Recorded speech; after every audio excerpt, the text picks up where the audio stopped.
اللہ کا شکر ہے، الحمدللہ رب العالمین، والصلاة والسلام علی اشرف الانبیاء والمرسلین وعلی آلہ واصحابہ اجمعین۔ اللہ کا شکر ہے کہ اللہ تعالیٰ نے ہمیں اس چیز کی توفیق بخشی کہ ہم اس زبان کو سیکھنے جا رہے ہیں اور اس کو سکھانے کی ابتدا کر رہے ہیں۔ جس زبان کو اللہ رب العزت نے جس زبان کا انتخاب کیا اپنے کلامی باری تعالیٰ کے نزول کے لیے، اپنی آخری کتاب، سب سے اہم کتاب قرآن مجید کو نازل کرنے کے لیے، جس زبان کا اللہ تعالیٰ نے انتخاب کیا وہ عربی زبان ہے۔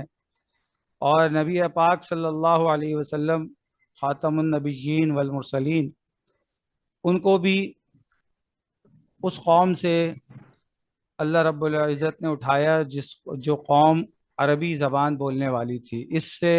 ان دو باتوں سے اس عربی زبان کی اہمیت کا اچھی طرح اندازہ ایک انسان لگا سکتا ہے۔ تو الحمدللہ یہ ہم کو اللہ رب العزت نے چنا اس چیز کے لیے کہ ہم اس زبان کو سیکھنے کے لیے یہاں ایک پلیٹ فارم پہ جمع ہوئے، اور یہاں اصل میں ہم آئے نہیں ہیں بلکہ ہمیں لایا گیا ہے۔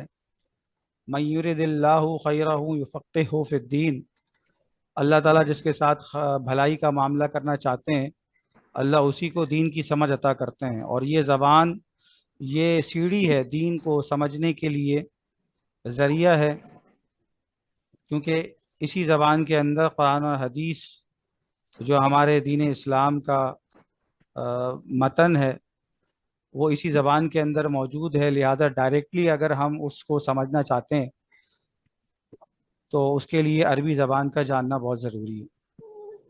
اور بھی بہت ساری وجوہات ہو سکتی ہیں اس زبان کو سیکھنے کے لیے، مثلا عرب کے معاشرے کی تاریخ کو پڑھنا سمجھنا، یا اگر ہم ان عربی بولنے والوں کے ساتھ تجارت کرنا چاہتے ہیں، کوئی معاملات کوئی لین دین کرنا چاہتے ہیں تو اس کے لیے بھی عربی زبان کو ذریعہ بنایا جا سکتا ہے۔ اسی طرح اگر ہم کسی ایسے ملک میں رہ رہے ہیں یا رہنا چاہتے ہیں جہاں عربی بولی جاتی ہے تو یہ سارے مقاصد ہیں عربی زبان کو سیکھنے کے لیے، لیکن جو سب سے اعلیٰ اور ارفع مقصد ہے وہ ہے کہ ہم قرآن اور حدیث کے قریب ہو جائیں اور قرآن اور حدیث کو سمجھ سکیں۔ تو اسی مقصد سے اصل جو مقصد ہے کہ اس کورس کے لیے ہم نے کوئی فیس مقرر نہیں کی اور کوئی ماہانہ یا سالانہ، اس کی وجہ یہی ہے کہ ہم اس کو ایک خالص دینی کام سمجھتے ہوئے اس کا آغاز کر رہے ہیں، اور اسی لیے ہم نے اس کے لیے کوئی فیس مقرر نہیں کی۔ اگرچہ وہ چیز ہے جائز کے زمرے میں آتی ہے، لیکن یہ اس چیز کو کہ سب کے لیے آسان ہو سکے اور سب اس میں شرکت کر سکیں، اسی لیے ہم نے فیس کا بوجھ، اسی اجرت کا بوجھ نہیں ڈالا اپنے شرکاء کے اوپر۔ تو لہٰذا سب سے پہلے میں یہ بتاتا چلوں کہ یہ جو کورس ہے، اس کورس کے اندر ہم نے 2 کتابوں کا انتخاب کیا ہے۔ میں نے گزشتہ دنوں اپنے واٹس ایپ اسٹیٹس پہ ان دونوں کتابوں کا جو سرورق ہے وہ لگایا تھا۔ اس میں سے ایک کتاب کا سرورق یہ آپ کے سامنے موجود ہے اور آپ کو یہ نظر آ رہا ہے،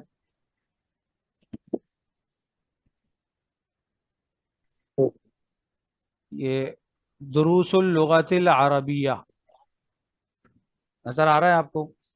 اچھا، اگر آپ کو جو ہے نا اپنے موبائل پر چھوٹا سا لکھا ہوا نظر آ رہا ہو تو آپ اپنے موبائل کی روٹیشن جو ہے نا وہ چینج کر سکتے ہیں۔ مثلا موبائل جس طریقے سے پکڑا ہوا ہے تو اس کا جو پکڑنے کا طریقہ ہے وہ آپ تبدیل کر سکتے ہیں، اس کو لینڈ اسکیپ میں پکڑ سکتے ہیں، روٹیشن کھول کے، روٹیشن اوپر سے سیٹنگ سے اوپن کر کے پھر اس کے بعد اس کو لینڈ اسکیپ میں پکڑیں گے تو اس طرح جو ہے نا وہ اسکرین بڑی ہو جائے گی، پھیل جائے گی۔ اور دوسرا یہ کہ آپ زوم بھی کر سکتے ہیں، کوئی چیز آپ کو نظر نہیں آ رہی تو آپ اپنے موبائل سے اپنی فنگرز کے ذریعے سے اسے زوم بھی کر سکتے ہیں۔ یہ بات سمجھ میں آ رہی ہے نا آپ کے؟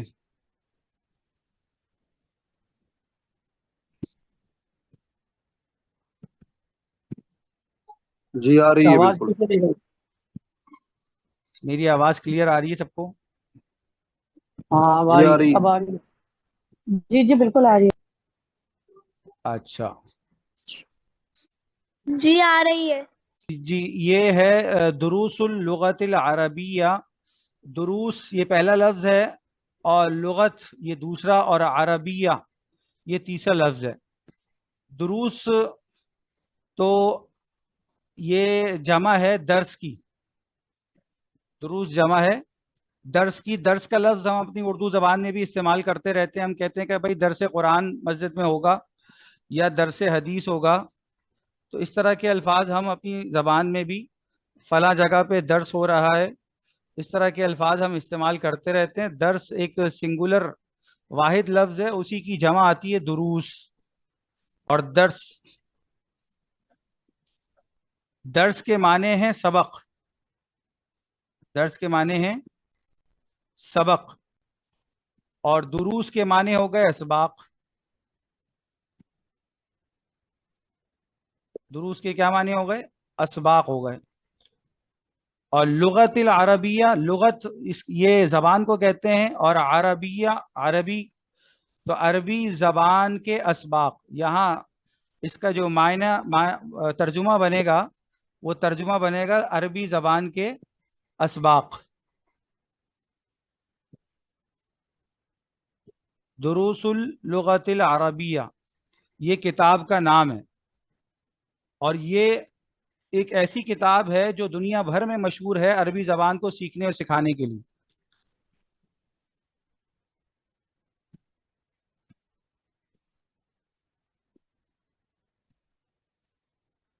عربی زبان کو سیکھنے اور سکھانے کے لیے دنیا بھر میں یہ کتاب مشہور ہے.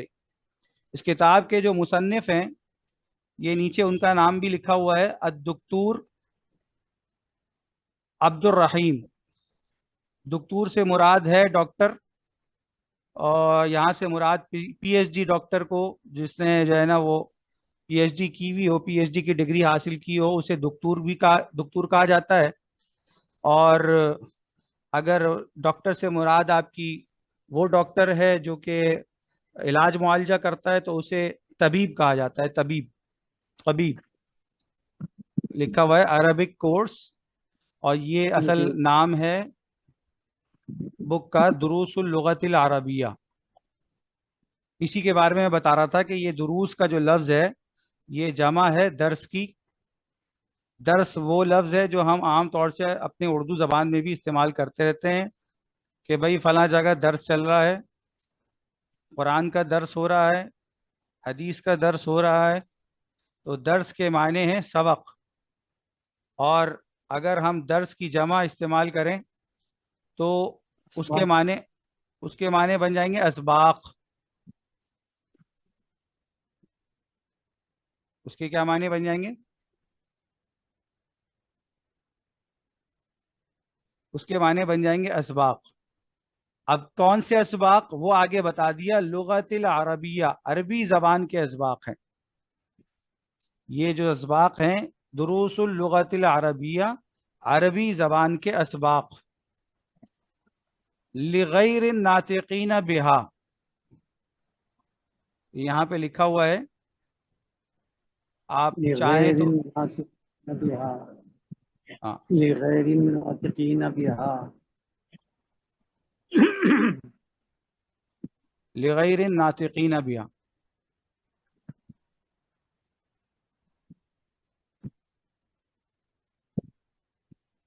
اس کا مطلب ہے ناطق لغیر الناطقین بہا، یعنی نون اسپیکرز آف عربک لینگویج. عربی زبان کے جو بولنے والے نہیں ہیں ان کے لیے ہیں یہ اسباق. جو عربی زبان جن کی مادری زبان نہیں ہے ان کے لیے یہ اسباق ہیں.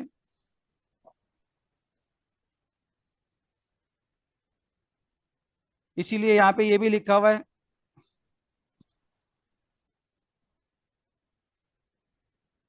اسی لیے یہاں پر یہ بھی لکھا ہوا ہے کہ فار انگلش اسپیکنگ اسٹوڈنٹس.